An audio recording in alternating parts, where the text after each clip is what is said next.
I just got done watching Pixar's Soul, which was released exclusively to Disney Plus on Christmas Day, instead of going to theaters for obvious reasons. And this was an interesting one to say the least, so let's talk about it.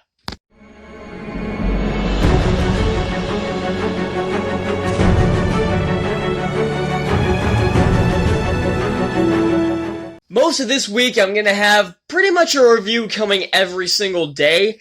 I plan on having a Cinematic Disasters coming up, because it's one that's kind of related to the holidays, but considering it's coming after, it's not Christmas related. If you've seen a certain holiday movie, you know which one it is. I'll give you a hint, it has a number. And so yeah, I'm going to have reviews coming up probably every single day. As much as I can, because there are a lot of December movies that have come out that I want to review, and I haven't been watching them in the days they come out because I guess I'm lazy. So, and the first one up was I did The Prom the day it came out, and then just yesterday I did We Can Be Heroes, or it was the other day, or it was one of the days. It was today's the 20th, yeah. So and this one is Soul. And I didn't have high expectations of this one. I really didn't. Because recently Pixar's hit kind of a slump. 2016 and 2017 were the start of their sequels, with Finding Dory and Cars 3, both of which I thought were pretty good. I liked both of those movies. But then Incredibles 2 was terrible, Toy Story 4 was awful, and Onward was meh. It was okay. So I didn't really have high expectations for this one, especially since I'm not the biggest fan of Inside Out, and that's kind of what this looked like.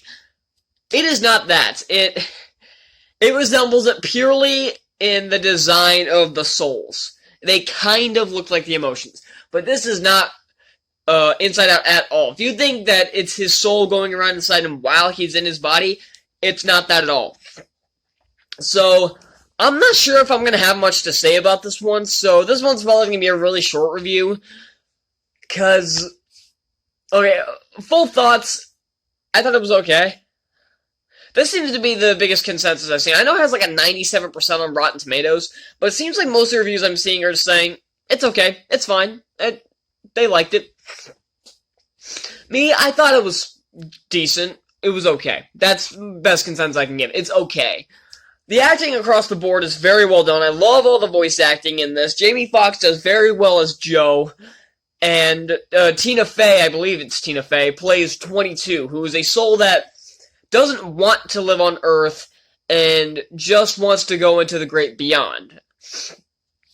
And I'm not sure why. They don't really explain it that much. And that's one of the major problems, is that nothing is ever explained. And a lot of this stuff creates some giant plot holes, which I'll get into later.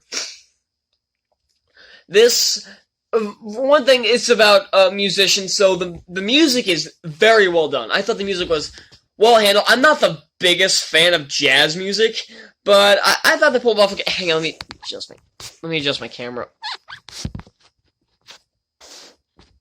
That was better. And so, yeah, I'm not the biggest fan of jazz music, but I thought it was fine. I liked the performances that he had, and I like the camaraderie a lot of these actors. Well, I like the camaraderie a lot of the characters have, even though some of them aren't really relevant. Like, there's this girl in his class that he teaches. He teaches band, and one of the students is thinking about quitting, and then 22, while she's in the body of Joe, inadvertently convinces her to stay. And we never see her again. She's in 2 scenes and has all of 12 lines, maybe. And we don't see him interact. That's one problem I do have, is that we don't see him interact with any of his students that much. This one girl is all we see, and it's just one scene after the little performance, because it shows that his band students are pretty terrible, because they're all out of sync, they're all playing really bad notes, and that's actually how it shows up on when the Walt Disney logo pops up, you hear the crappy jazz music playing in the background. Yeah, so that makes me wonder whether or not he's actually a good band teacher. And I do think the way he dies or almost dies, falling into a pothole, that was kind of dumb. Even for a guy who's not paying attention, you should be able to see a freaking pothole. And I don't think that would kill you per se. I don't even think it would put you in the hospital. That'd be more like, oh crap, I fell in the sewer. That'd be all that what it was. Unless I'm missing something, unless it was something else. I'm pretty sure that's what it was, though. And so the basic plot is that he basically goes into what essentially would be the afterlife, or the great beyond would be the afterlife. And he's trying to get back into his body to be able to get to his gig that he got. And to do that, a bunch of wacky hijinks ensues, including him going into the body of a cat, and his body being taken over by 22. And, again, more wacky hijinks ensue. And not a lot of it's funny. One thing I have a problem with is that it doesn't have that much in the way of humor. And it's not saying that a movie has to have humor, but this one tries. There are a few jokes that I did laugh at, but most of the time the jokes are kind of falling flat for the most part. And now I'll get back to those plot holes that I mentioned. One of the biggest problems there comes this one section of the whatever the hell it's called, I'm just gonna call it the afterlife, whatever it's called, the soul world. Let's put it like that. Where it's a bunch of lost souls, where they have no idea what their purpose is in life. And basically there's one guy, Moonwind or something, whatever his name is, can create this kind of like portal so you can get back to your body. Here's the problem. Later on, he gives up the Earth patch that 22 gave him to be able to go back to his body. He gives that back to her so she can go to Earth, and then the Terrys, or the Jerrys, give him a second chance at life. Why not just go back to the Sea of the Lost Souls, is what I'm going to call it, and just go back to your body that way? Why are you making this so complicated? They already said they worked it out with Terry, so why not just go back there? Why do you have to be given a second chance? This seems like it's a pretty easy way around this. I don't particularly think... I don't know, there's just not a lot I can talk about here. I don't know, I'm at a loss. A lot of this feels like Inside Out wannabe. And that, even the big emotional scene at the end, a Pixar movie always tries to have a big emotional scene at the end.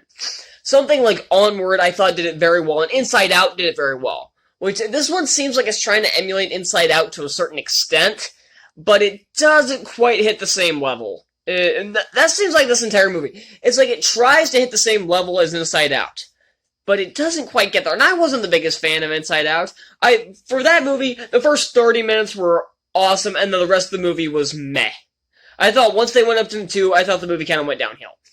This one is just kind of a slog. It's an hour 46, and it feels much longer. It is too long. And when your movie's an hour 45, it should never feel like it's too long. That's what she said. So, sorry. I'm not sorry, actually. So, the animation looks stellar. I like the designs of the souls. Most of them are just like little balls.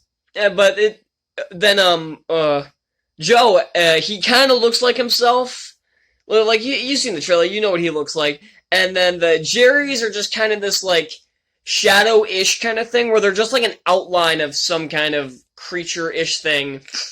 Although one thing is that one turns into a horse at some point, and why would you ride a horse by the tail? They're like sitting on the tail. I'm like, what? Why? And it seems like this place has this soul world has some really shitty security, because it takes them forever to figure out that one of the souls went missing and who it is. This one is just, there's like nothing to talk about here. I am struggling. Jesus Christ. Yeah, that kind of gives you an idea of what it's like. It's not a bad movie per se, but it's really forgettable. It's free on Disney Plus. If you have a subscription, go ahead and check it out. It's perfectly fine. It's not offensive. It's not offensive in any way. I think Onward was probably better. As far as the two Pixar movies of this year go, I think Onward was better.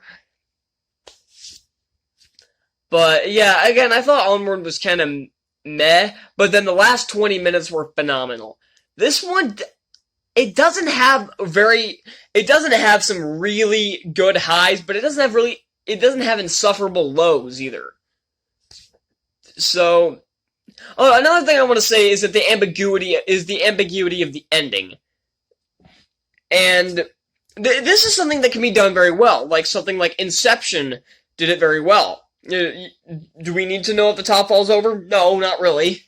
This one, I think some explanation is warranted. We never find out what happens to 22 after she becomes a human. She goes to Earth and gets a body, but it's never explained but it's never shown what happens to her after that. After Joe gets his body back, he says, I'm gonna live every moment of my life, and I'm like, okay, yeah, but it doesn't explain what he does. Does he keep playing with the jazz band at the club? Does he just go back to teaching? Because it seems like it's setting up that he might quit the jazz band he's in, or the quartet, or whatever it's called. And it seems like he might quit that and stick with the teaching job, but they never say what happens. It just cuts to black and goes to the credits. This movie is directed by Pete Docter, who also directed Monsters, Inc. and basically runs Pixar now, that John Lasseter is basically just working for Disney now. So Pete Docter runs Pixar now, and I think Pixar needs to make some better movies. They have not been impressive. Honestly, the last movie I thought was legitimately good was Monsters U. And a lot of people don't even like that one. So one that I can agree with most people on that is good, the last one, was Up in 2009. Because I don't like Toy Story 3 that much. So 2009 was the last one that I can agree with everybody that it's good. That's saying a lot. Pixar has made like 25 movies now, and while they've had very few blunders, some of their blunders really hurt. The only other franchise that has gone this long, just at all, is the Marvel movies, and they've only had one movie that I thought was really bad, and it was Spider-Man Far From Home. And Pixar at its worst can be very insufferable, like Brave, The Good Dinosaur, Toy Story 4, Cars 2. They can be really bad, but they can also be some of the best films ever made, like the first two Toy Stories, or Finding Nemo, or Monsters, Inc., The Incredibles, Ratatouille, Up. Not WALL-E, I don't like WALL-E. I feel like I'm missing one in that little Cars, but a lot of people don't like Cars. So, full disclosure, go ahead and watch it. It's fine. It's a perfectly average movie. But that's not what Disney needed. Disney needed a freaking masterpiece here. If you watched my Why Does Disney Suck in 2020 video, you know that I said this movie needed to be a goddamn masterpiece to make up for all the shit Disney's been putting out. And it was not. This was not nearly good enough to make up for the shit Disney's been putting out. Disney has one more film that I'm going to watch, though, that came out this year, called Safety. It's a football movie. I used to play football. I like football. I'm going to give it a watch. And that one better be good. It better be at least good, because this movie needed to be phenomenal to make up for movies like Upside Down Magic and Secret Society, Second Born Royal, and Mulan, and Artemis Fowl. It didn't. It really didn't. It was a perfectly average film. I'm going to give Soul a C. Thank you all so much for watching. Be sure to hit that like button, hit the subscribe button down below for more reviews. Like I said, I'm going to be posting reviews probably every day this week until the new year.